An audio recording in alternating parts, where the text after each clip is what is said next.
Okay, well, good Friday morning, New York Jet fans and NFL fans. It is December 31st, 2021, 8:44 a.m., and we are going to be starting week 17 in the NFL 2021-2022 season.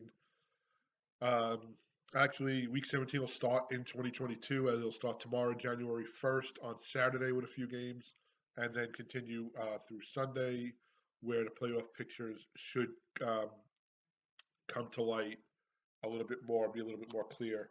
And of course, the New York Jets take on the Tampa Bay Bucs, who they've had recent um, success against. Actually, they are 7-0 against them, I believe, at home. I'm not sure about in Tampa Bay, but in they're 7-0 against them at home all 3 years. The last home game I remember with Tampa Bay was Geno Smith starting, Darrell Revis coming back as a Buck, and a last second field goal where Geno Smith was pushed out of bounds on a quarterback scramble, put up 15-yard penalty, and then we kicked a field goal to win the game. And then, if I remember correctly, I was there with my father and my cousin Richie. On the ensuing kickoff, the Bucks brought the ball back, and there was like this great tackle just to save possibly a big return or a touchdown. So this is going to be a quick one today. It's just been a hectic week here. That's why I didn't do a Monday video. Of course, the Jets beat um, the Jacksonville Jaguars in the battle of the number one and number two quarterbacks. Um, I'm going to throw this out there. Listen, I'll take the win. I'll take that Zach Wilson made correct decisions. There was no turnovers. He didn't throw an INT. He didn't try to force the ball. He didn't try to throw the ball much either. There was a lot of running. He had, I believe, 89 yards rushing. A big one was 52 yards or 50 something yard touchdown that he scrambled, got to the sideline, wasn't content with going out of bounds. He stayed in bounds, tiptoed, and scored. Um, so he's showing improvement. Now, he's not showing a dominant force right now, but you're also looking at he is not, this is week 17, so they played. This will be their 16th game. Will be Sunday. Um, you know, I think he started maybe 10 of those games. I'm trying to remember what his record is. They're 4-11. Um, so he's a work in progress. I'm gonna say that you know, th- there's an upswing there. He doesn't get flustered, but I'll get all into that. I'll get all into that. Let's look at the games coming up quickly, and then we'll go into the preview of Sunday's game and a little historical talk, and get you guys going to end this 2021 year um, and get into 2022. So it's going to start off in Chicago, 5-10 Bears, 4-11 Giants. Back in the day, back in the 80s, this was a tremendous matchup, especially at the old Soldier Field. Um, the Giants are just treading water right now. The Bears have showed promise as of late, and I think the Bears win this one. So they're going to go to 6-10. Giants will go to 4-12. Um, right now the news is that Gettleman, the GM, will go, but Joe Judge and Daniel Jones will stay. Saquon Barkley has really not done much since his injury. Now the thing is, they bring in a new GM. Is he going to be forced to keep um, Joe Judge? And we shall see that. Eagles and Washington football team. Um, Another big matchup because the Eagles are in the playoff race. Washington kind of dropped out of in the hunt with that loss last week. I think the Eagles win this game. They keep pace and they go to 9-7. Washington goes to 6-10, and give it to the Eagles. This is a team that looked like they were not going to go anywhere, and they made a move. Rams and Ravens. Ravens have dropped the last few, um, and I will say this. You say Harbaugh and going for it on two and going for the win and all that. I think it cost him some games doing that. I think it was two games he did that. You're looking at a two-game swing, so they're at 10-5. If they don't do that, they're 8-7 now. The Rams are 11-4. They're looking to solidify a first-round bye and possibly home field throughout. I think the Rams win this game in Baltimore. Dolphins and Titans, and listen, Dolphins have always been a rivalry to the Jets, especially the Marino years. There's always been memorable games with them, and um, they have won 7 in a row. Now, it has not been pretty on some of the games, but they have done what they needed to do. And they're playing the Titans. The Titans need this game to possibly clinch a first round bye or win a division. I'm going to go with the Titans winning this game. They're going to put a little damper on the Dolphins' run. The Dolphins may still catch a wild card. We're not sure yet. We'll see what they do, but they're going to fall to 8-8. Titans go to 11-5. Jaguars and Patriots. Patriots lost last week big to the Buffalo Bills. So Buffalo right now has first place, but you never underestimate the Patriots and Bill Belichick. They're playing a Jaguar team that last week lost to the Jets, and they do not look good. They have a very struggling offense and defense. The QB is showing some promise, but he's not there. Again, he's going to be a work in progress with the number 1 pick overall. And right now, I believe Jacksonville will have the number 1 pick this year, if the season ended right now. Patriots need this game. Bill Belichick knows they need this game, and I think the Patriots win this game. They'll go to 10-6. Jaguars will fall to 2-14. Colts and Raiders. Colts have really surprised me as of late. They are in the race. They are, I believe, in a playoff position right now. They have to keep this up. They will beat the Raiders. They will go to 10-6. Raiders will fall to 8-8.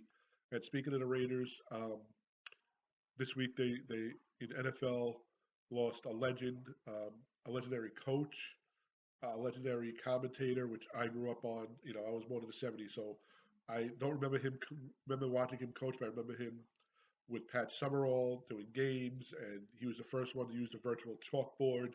You know,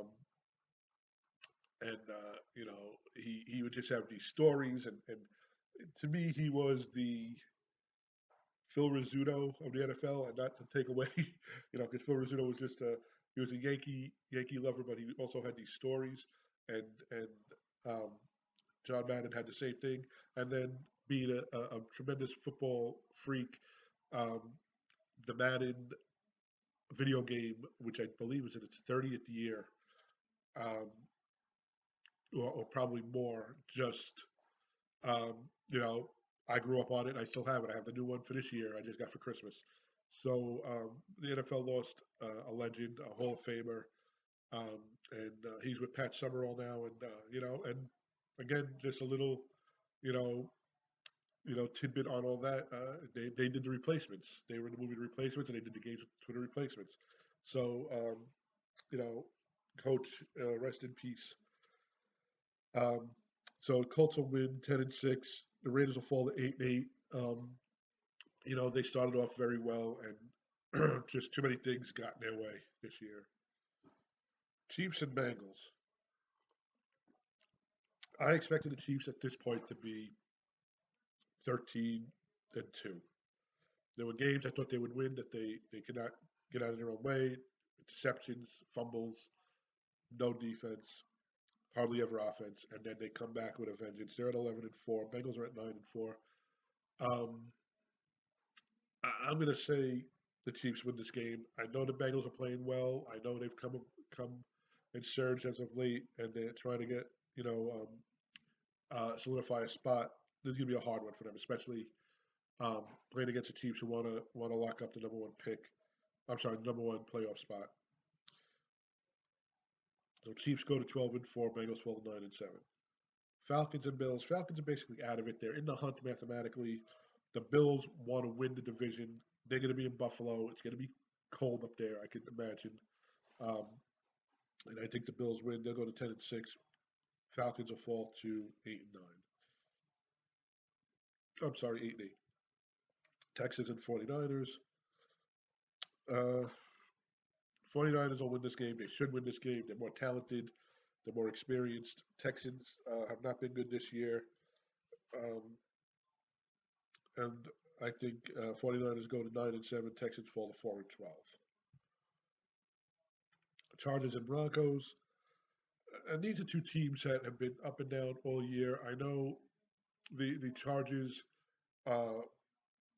were picked to be in the playoffs early before the season. The Broncos were a sleeper pick, and I think right now Chargers will win this game. They're in Los Angeles, um, and I think the Chargers know what they need to do to win this game. The Broncos have injuries, and things just are not falling the right way for them.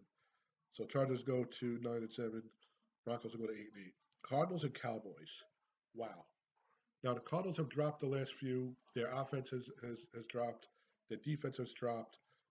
I thought the Cardinals would be at 12-3. You know, 2 games I thought they would win. They lost. Um, Cowboys have come back. They're 11-4. They're in the playoffs. I believe a win this week and they win the division. Um, so I think I don't know if the Cowboys win this game, but this could be a playoff preview, of a divisional round playoff or even a wild card round, depending on where these two teams meet or end up at the end of the season. So this could be a preview um, for next, 2 weeks coming up or a little longer. I'm going to go Cardinals win this game. They're going to go to 11-5. Cowboys are going to drop to 11-5, and that should make for interesting tiebreakers going for that last week of the season. Panthers and Saints. Panthers are 5-10. Saints are 7-8. And remember, the Panthers were 3-0 at one point. You know, Panthers are 3-0 under Sam Darnold at quarterback with McCaffrey running back, and then things just went downhill when McCaffrey got hurt, and then Darnold got injured, I believe, twice. They brought back um, Cam Newton, who I was never really a fan of. Um, Panthers are just reeling. They're going to go to 5-6. Saints will go to 8-8. They'll keep their playoff hopes alive, but they're just not good. I think they started their fourth quarterback this past week against the Giants. I'm sorry, against the Dolphins, and they're just not good. So even if they make the playoffs, they should be a one and done. But let's see this play out. Lions and Seahawks. The Lions, and this is going to be a cliche, have a lot of heart. They're 2-13-1. They probably could be, four win team, 5 win team. They could be like 4-11. Um, you know, but the tie game they might have been able to win. There was a couple of games they lost at the wire. Um, so they have a lot of heart. I think they have a lot of upswing in front of them. Um, and I do like them. I think their fan base has always been there. Um, you talk about Jet fan base being loyal, the Lion fan base. There's something to say about a team whose playoff appearances are few and far between, and they know every year on Thanksgiving they're going to have a game played nationally at the 12:30 spot, and they're full.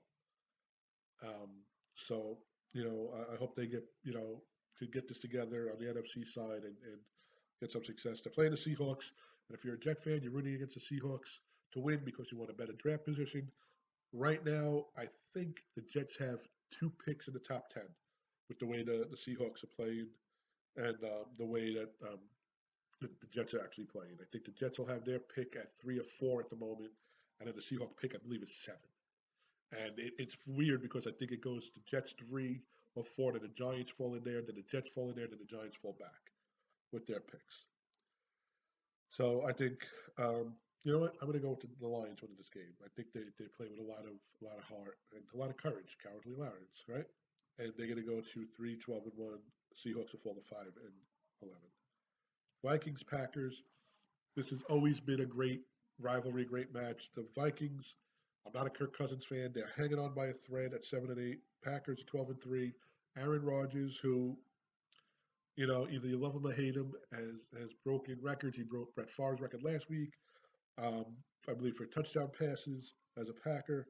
And I think they keep their foot on the gas, and they go to 13-3. Vikings fall to 7-9. Browns and Steelers. So Big Ben said yesterday, I think it was yesterday, I read it, that Monday night will probably be his last game at Heinz Field as a Steeler. Um, Hinting at retirement. I don't think he goes to another team. I think he retires a Steeler and and he calls it a career. Um, I think he wins this game. Even though the Browns need this game, I think the Steelers go to 8-7-1. They win their final home game. Um, and I'm not going to say it's a Cinderella story or the movie ending where Big Ben throws for a last second 80-yard Hail Mary touchdown or whatever. But I think the Steelers win this game. They go to 8-7-1. Browns fall to 7-9 and probably put themselves out of a playoff spot.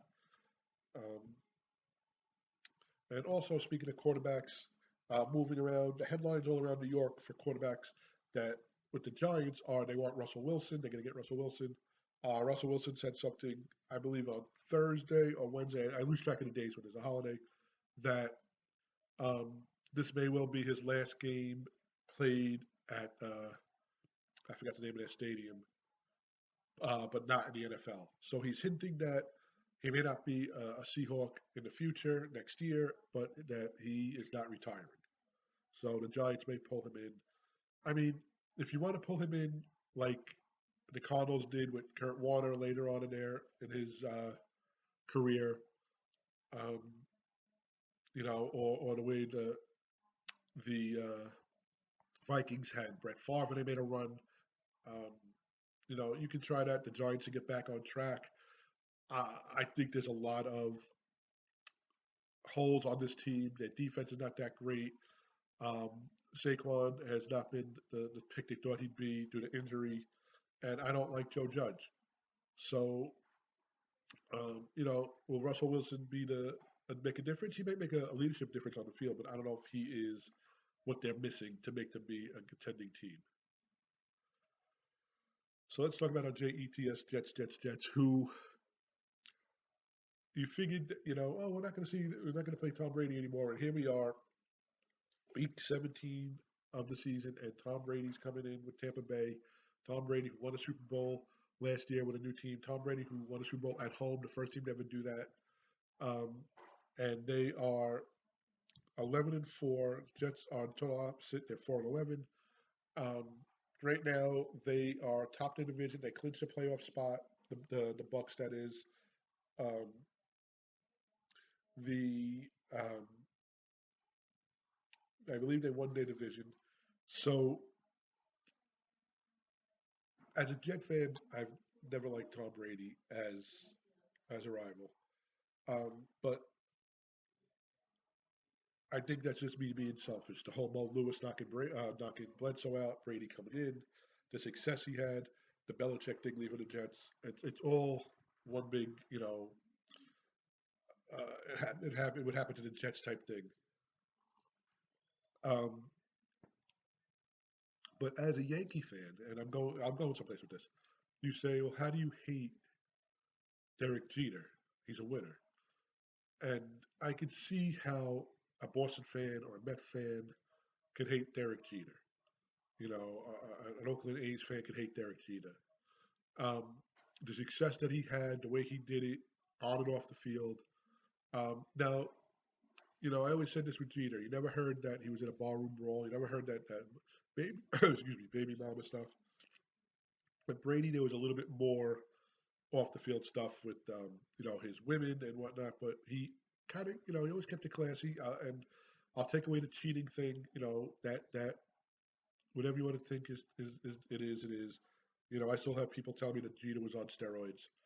I don't know, but Brady is a winner. Brady prides himself in playing every year. He wants to play till he's 50. Um, the way he takes care of himself, the way he knows the game. Um, Coach Sala of the Jets said this week, and by the way, he's back from COVID protocol, that Brady is the closest thing to a head coach as a player. And that just speaks volumes because you have this physical specimen on the field who can probably make all the throws, make all the reads, make all the decisions, plus be a leader, plus be able to coach the team on top of it. So, it's just he's somebody special. Um, of any NFL player other than any Jet that's playing right now. Um, and this goes for anybody on the Cowboys. Anybody big better. Tom Brady's the one I'd like to meet with my girls. Um, only because of he's Tom Brady, and it would almost be like you know a Ranger fan wanting to meet you know um, you know I don't even know who like just a rival or a Yankee fan wanting to meet somebody on the Red Sox you know it's just it's more than just the team he played for. It's the way he played, and he's gonna be here for another 5 years. So hopefully, this is not the last time the Jets will get to face him. Um, so the Brady is 30-8 against the Jets. Um, I've been fortunate enough to be at I want to say four of those wins. Um, I'm trying to remember which ones, but off the top of my head, the 2009 home opener, the um, the game a few years back when Eric Decken caught the OT win, the game with um, Geno Smith quarterbacking, and a late second field goal or an overtime field goal by Nick Folk that was missed at first, but then they had a penalty against Unsportsmanlike to get him closer. So I know just of three games that we beat him, maybe four that I saw in person. Um, he's 38. The Jets are 7-0 against the Tampa Bay Bucs. Um, at home, I've been at a few of those games. Um, first time I ever saw the Bucs, it was '97. Parcells and the Jets were making a move.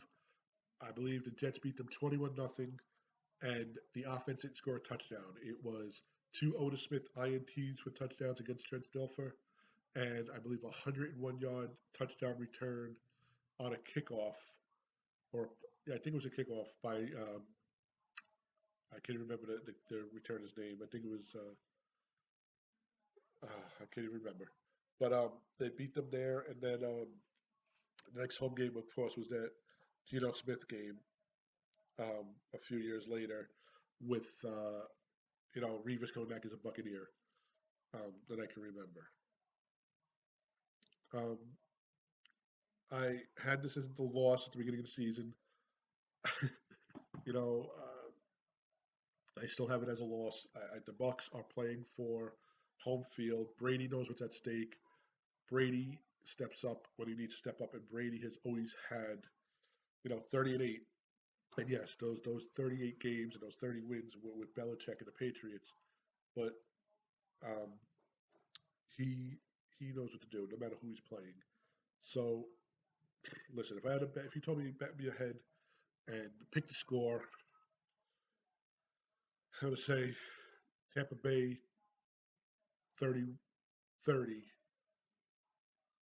Jets 13, Jets 10. Say bet with your heart. I say Jets go back and forth with them, um, and the Jets win 24-23. The Jets have the worst overall defense in the NFL. I'm reading this now on NFL Network in the background. Um, and there'll be some, on top of Brady coming back, Gronk is coming back, and Todd Bowles is the um, defensive coordinator. So, some old names come back to MetLife. Um, I expect there to be a lot of Brady fans there.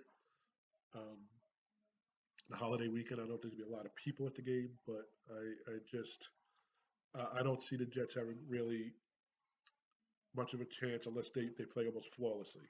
So let's go into that. Last week, the Jets didn't play flawlessly, but they did what they needed to do to beat a bad Jacksonville team. Now, I'm not going to take anything away from Zach Wilson.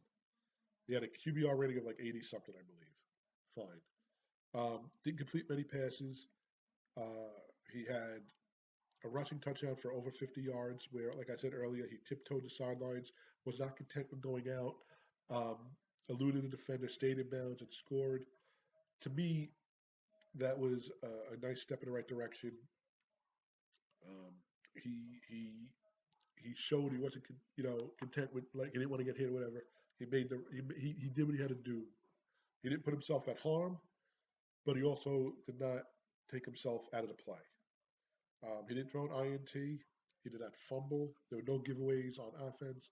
So that to me is a another step in the right direction. Now, overall, the team they played and the way they performed, it should have been a blowaway. It should not have been a game where you look at and say, I can't believe that they're still in this game. I can't believe that Jacksonville's still kind of, coming back, or have a chance. Um, and they did, late, and for a few reasons. First of all, with Salah out, they had an interim head coach, and yes, I know this team wasn't going anyplace, but they went for it on fourth down a few times. In the red zone, they could not score. Um, they passed up on going for field goals. They went for extra. If they went for touchdowns, yes, their kicker missed um, an extra point early, so they were not happy with that, and they were trying to get away from him. So I mean, there was a 9 point swing there at some point. So maybe it wasn't as close as you thought, but in the red zone, there was a few times where they good returns and fumble recoveries that they did not um, capitalize on, which any other team probably does that on the Jacksonville Jaguars. The Jets did not. So that needs to be worked on. Again, they did not have any of their real weapons on offense besides Zach Wilson. Um, their receivers are out. Uh, you know, it just was not. If you looked, it was like a fourth preseason game. That being said, there's a lot of what ifs going into or what to do going into the offseason that I'll get into at the end of the season with Denzel Mims and Crowder. Berrios. Berrios had a 101 kickoff return on an ensuing kickoff last week after a Jacksonville score. We also had a big first down conversion catch. But Berrios is not Wayne Chrebet. Berrios is not going to be Mr. Third Down right now. You got to remember, we had Chrebet. No matter when we had him, we always had a good running back. And when Chrebet and Keyshawn teamed up, it made it even better. And when Chrebet, Keyshawn, and Curtis Martin in the backfield were there, it was unstoppable because you had the three-headed monster. Um, right now, you have a good wide receiver who's out for the rest of the season. You have a good running back who's out. Uh, and I just the Zach Wilson needs more weapons, and I think Barrios should be part of this team, but he cannot be your number one and number two receiver. He can't, unless it's going to be a ground and pound type offense where you throw the ball 10 times, 11 times a game, 12 times a game. Um, I don't know, what Coach Sal is looking at to do, but even with Mark Sanchez, he had at one point Kachary, Holmes, um, I forgot number 17, who caught that big pass against Indianapolis that year in the playoffs. Um, he had Thomas Jones, he had LaDainian Tomlinson. Right now, Zach Wilson has some weapons, but they've just not been on the field. And Mekhi Becton, who I was looking up, was supposed to be out between 4 to 8 weeks. He's going out on week 16. He won't be activated this year. Coach Sala also said something about, when you're old, when you're bigger, you take more time to heal, especially the knees. And he missed a whole year of football and part of last year on and off. And as big as he is, and as a big um, presence he can be on the field, that's what we need him on the field. So that's what's going to do it. I had the Jets winning 6 games this year. I say this every week. The way it looks like right now, um, uh, I don't have them winning this week, so they're not going to get to 6, even if they win next week. But I wish I was wrong. I wish I had it reversed, and they were going to be 11-6. Right now, they're 4-11. They have the work cut out for them Sunday. I would be impressed if they could keep Brady and the Bucs close enough that there is a chance to win. Um, and that's it. So check us out. I'd love to hear if you went to the game, if you're going to the game. You can contact us at Twitter at the Takeoff is the Twitter handle. Facebook page is the Takeoff. The email is the Jets Takeoff at gmail.com. And of course, this video, the Takeoff on YouTube, Alex Marziali, you can Google it, share it, retweet it. I'd love to see your comments, read your comments, send me pictures, send me video, and let me know what you think. To everybody who watches, to your family and friends, have a happy, healthy, and blessed, I don't know, whoever says it which way, um, day and new year. Um, I wish you nothing but happiness and good health um, from now going forward. And, that's it. God bless you, and we'll talk recap Monday morning. Have a great weekend, and again, Happy New Year. Go Jets.